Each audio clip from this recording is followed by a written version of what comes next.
तो अभी बज रहे थे सुबह के 9 और मेरे कपड़े धुल चुके थे, तो मैं छत पे डालने चली गई थी कपड़ों को लेके।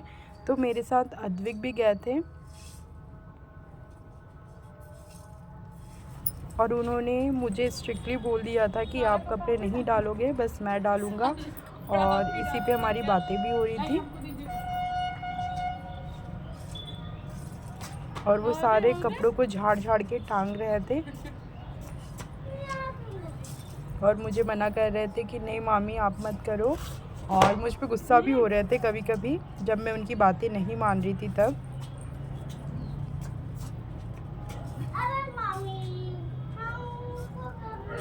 और अभी भी 9 बजे ही इतना तेज़ धूप हो गया था यहाँ पे चितरंजन में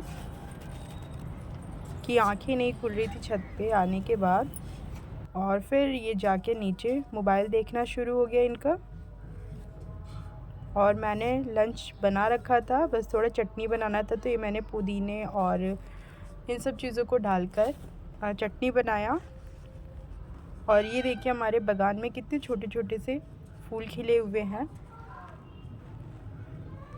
और ये इनकी नानी गई हुई थी मार्केट, तो इनके लिए चॉकलेट लेके आई थी। और ये शाम के टाइम का है जब हम थोड़ा चाय के साथ नाश्ता बना रही थी मैं, तो ये मटर की घुगनी बनी थी और ये हमारा नाश्ता शाम का।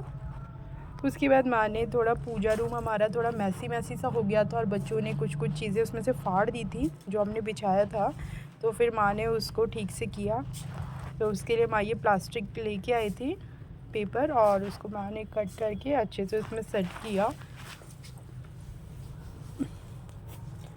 और अगर बच्चे रहते हैं तो फिर कुछ नहीं हो पाता, क्योंकि वो एक काम को करने में बहुत टाइम लग जाता है करने के लिए, क्योंकि वो बार बार आके कभी ये तो छेड़ते कभी वो गिराते हैं। तो इसलिए अभी ये दोनों तीनों जो भी बच्चे थे वो नीचे गए हुए थे खेलने के लिए। तो माँ ने कहा कि ये अच्छा टाइम है, इसी टाइम हम ये काम कर लेते हैं। तो मैं माँ का हेल्प करवा रही थी और वो सब नाप वाप के कट कर रही थी। तो ये सफाई हो रही थी हमारे पूजा रूम की और इस तरीके से साफ़ सुथरा हो गया। और शाम की बत्ती भी जल गई थी, धूप और दीप वगैरह ये सब, और भोग भी लग गया था। फिर रात में मैंने पराठा बनाया आलू का। और फिर रात में दादी और ये दिव्यम बैठ के खूब मस्ती कर रहे थे, तो मिलते हैं नए ब्लॉग में।